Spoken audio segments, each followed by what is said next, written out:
आज हम लोग पढ़ेंगे लेंस। लेंस का छूटा हुआ भाग था, उसके बारे में पढ़ेंगे, ठीक है ना। पहले हम लोग इसकी डिफिनीशन थोड़ा सा लेकर एक बार दोहरा लेते हैं, ठीक है ना। लेंस किसे कहते हैं? यह एक ऐसा पारदर्शी माध्यम होता है, यह कांच का होता है।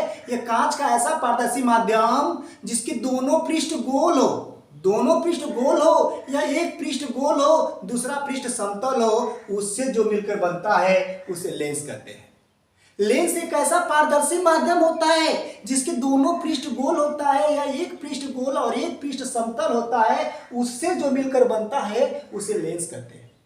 ठीक, लेंस दो प्रकार के होते हैं, मुख्य रूप से दो प्रकार के होते हैं। एक उत्तल होता है, एक अवतल। उत्तल एक अवतल, एक उत्तल और एक अवतल होता है। ठीक, लेकिन ये सब हम पढ़ चुके हैं हम लोग अगले वाले वीडियो में, इसको पहले देखते हैं, ठीक है ना। जो छूटा हुआ रेखीय आवर्धन किसे कहते हैं? रेखीय आवर्धन देखिए, प्रतिबिंब की लंबाई तथा वस्तु की लंबाई के अनुपात को, प्रतिबिंब की लंबाई तथा वस्तु की लंबाई के अनुपात को क्या कहते हैं? रेखीय आवर्धन।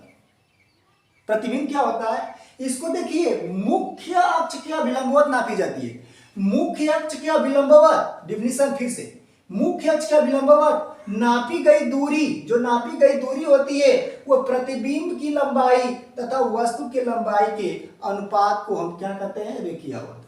इसमें प्रतिबिंब यह होता है, यह वस्तु होता है, ठीक है ना। इसके अनुपात को हम लोग क्या कहते हैं? रेखीय आवर्धन कहते हैं।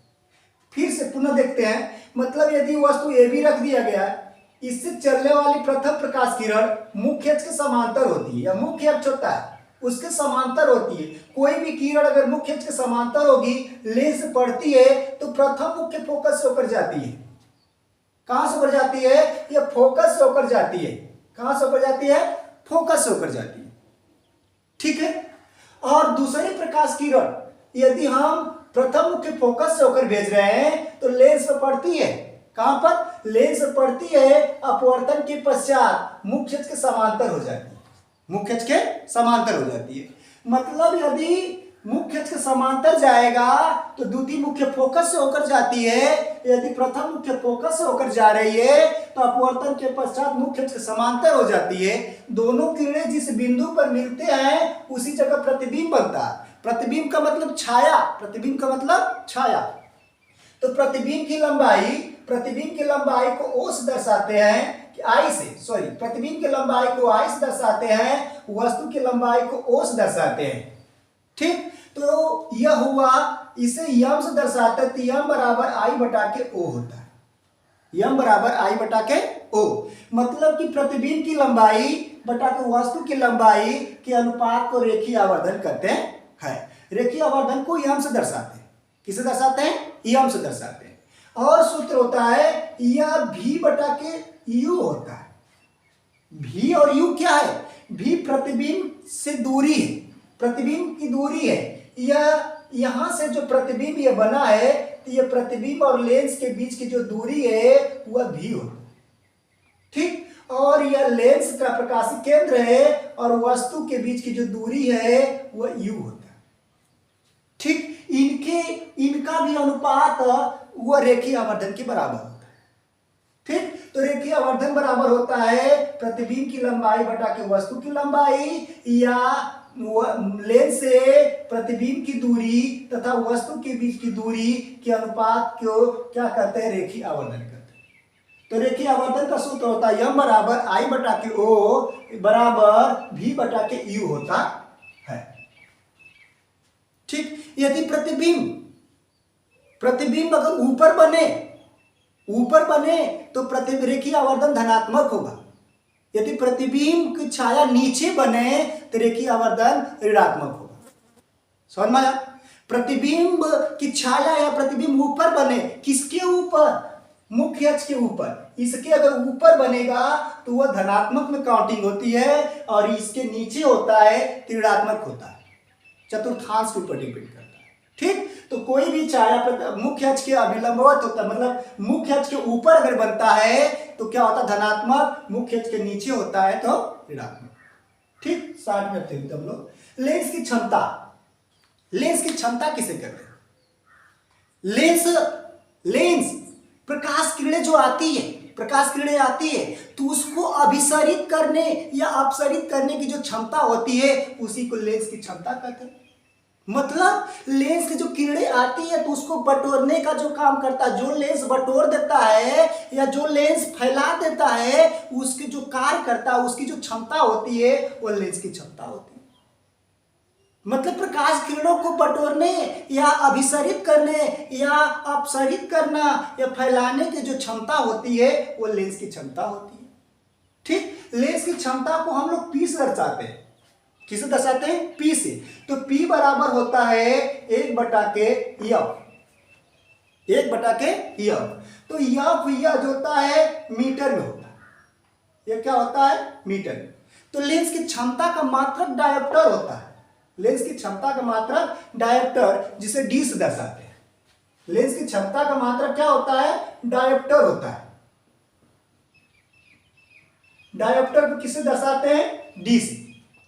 मतलब डायोप्टर, ध्यान दें, लेंस की क्षमता समझ में आया?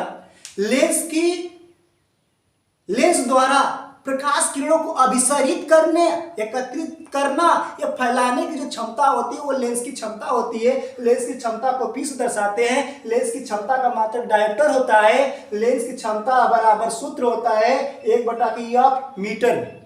1/की यफ मीटर में। अगर सेंटीमीटर में यफ का मान सेंटीमीटर में हो तो 100/के यफ हो जाएगा या यफ सेंटीमीटर में। कब? जब यफ का मान मीटर से सेंटीमीटर में हो तो यह सूत्र रखते हैं। अगर मीटर में होता तो 1/की यफ रखते हैं। 1/के यफ। मीटर में सूत्र होता P बराबर 1/के यफ मीटर में और P बराबर 100/के यफ या सेंटीमीटर में होता है। ठीक, यह लेंस की क्षमता। अगला हम लोग देखेंगे लेंसों का संयोजन की क्षमता। लेंसों के संयोजन की क्षमता। यदि कई लेंसों को सटाकर रखा जाए या मिलाकर रखा जाए, कई लेंसों को मिलाकर रखा जाए तो उस लेंस की पूरी क्षमता, उस लेंस की पूरी क्षमता या कुल क्षमता अलग अलग क्षमताओं के, अलग अलग लेंस के क्षमताओं के योग के बीजगणितीय योग के बराबर होता है। मतलब कुल सटाकर रखे गए लेंस की कुल क्षमता और अलग अलग रखे गए लेंस की क्षमताओं के बीजगणितीय योग के क्या होता है? बराबर होता है। वह होता है लेंस की संयोजन की क्षमता। लेंस की संयोजन की क्षमता, उसका मात्रक भी डायोप्टर होता है। ठीक, अब लेंस, अगला उत्तल लेंस, अवतल लेंस और कांच की प्लेट की पहचान दो तरह से होती है। एक स्पर्श करके, छूकर, और दूसरा क्या?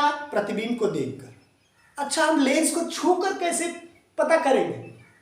यदि लेंस को छूते हैं, लेंस को अगर छूते हैं, किनारों पर पतला होता है, किनारों पर पतला होता है और बीच में मोटा होता है तो वह उत्तल लेंस होता है।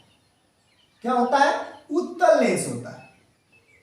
यदि हम छूते हैं, किनारों पर पतला पाया जाता है, बीच में मोटा पाया जाता है तो उसे कहते हैं, हम कौन सा लेंस कहेंगे? उत्तल लेंस। कौन सा लेंस? उत्तल लेंस। यदि किनारों पर मोटा हो, किनारों पर मोटा और बीच में पतला हो तो उस प्रकार के लेंस को हम क्या कहेंगे? अवतल लेंस। क्या कहेंगे? अवतल लेंस। कब? जब छूते हैं और जब मोटा पाया जाता है किनारों पर मोटा और बीच में पतला तो वो कौन सा लेंस? अवतल लेंस। ठीक, और ये जब लेंस को छूते हैं तो न तो मोटा न तो पतला पाया जाता है तो यह आभास होता है कि एक समतल कांच की प्लेट, किसकी प्लेट है? एक समतल कांच की प्लेट है। कब? जब उसको छुआ जाता है, न तो मोटा न तो किनारों और बीच में, ठीक, तो न तो मोटा न तो पतला, एक बराबर पाया जाता है तो कहते हैं कि कांच की एक प्लेट है, समतल कांच की प्लेट, समतल कांच की प्लेट। क्या है? प्लेट। यह तो हुआ सर स्पर्श करके। अब हम लोग देखेंगे प्रतिबिंब को देखकर। प्रतिबिंब को देखकर कैसे पता लगाएंगे कि उत्तल है कि अवतल है कि समतल है? ठीक, जैसे यदि हम किताब पर छपे हुए अक्षर पर अगर हम लेंस रख देते हैं, क्या करते हैं? लेंस को रख देते हैं और ऊपर उठाते हैं। क्या करते हैं? ऊपर उठाते हैं। थोड़ा सा ऊपर उठाते हैं थोड़ा थोड़ा थोड़ा थोड़ा ऊपर दिखाई उठाते हैं, अगर बड़ा अक्षर दिखाई देता है, अक्षर क्या दिखाई दे, कुछ उससे बड़ा दिखाई दे, तो वह उत्तल लेंस होगा। कौन सा लेंस होगा? उत्तल लेंस।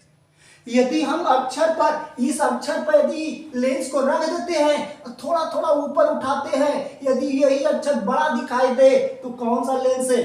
उत्तल लेंस। यदि यही अक्षर, इस अक्षर पर हम लेंस को रखे हैं और यह लेंस को ऊपर उठाते थोड़ा थोड़ा, अगर अक्षर छोटा दिखाई देता है तो कौन सा लेंस होगा? अवतल। वह लेंस क्या होगा? अवतल होगा। ठीक। यदि उठाते हैं तो उसमें कोई किसी भी प्रकार का परिवर्तन नहीं होता है, अक्षर में न तो बड़ा न तो छोटा, किसी भी प्रकार का परिवर्तन नहीं होता है, तो वह समतल होगा। कौन सा होता है? समतल कांच की प्लेट होता है। ठीक। अब और एक और कंडीशन, यदि हम बहुत अधिक उठाते ऊपर लेंस को, वो छपे हुए अक्षर से बहुत अधिक ऊपर उठाते हैं तो वह उल्टा दिखाई दे। अगर उल्टा दिखाई दे तो उत्तल लेंस। कौन सा लेंस? उत्तल लेंस। यदि और अधिक उठाते हैं, सीधा दिखाई देता है, जैसा का अक्षर वैसी तरह सीधा दिखाई दे, तो वह कौन सा? अवतल लेंस। कौन सा लेंस? अवतल। यदि उसमें अक्षर में किसी भी प्रकार का परिवर्तन न महसूस हो तो वह एक समतल कांच की प्लेट होती है। ठीक। यह समाप्त हुआ। इसी तरह छोटा छोटा वीडियो डालते रहेंगे, पूरा फिजिक्स का, केमिस्ट्री का, साइंस का पूरी मतलब वीडियो डालेंगे। ऐसा कोई टॉपिक नहीं होगा, आसान भाषा में।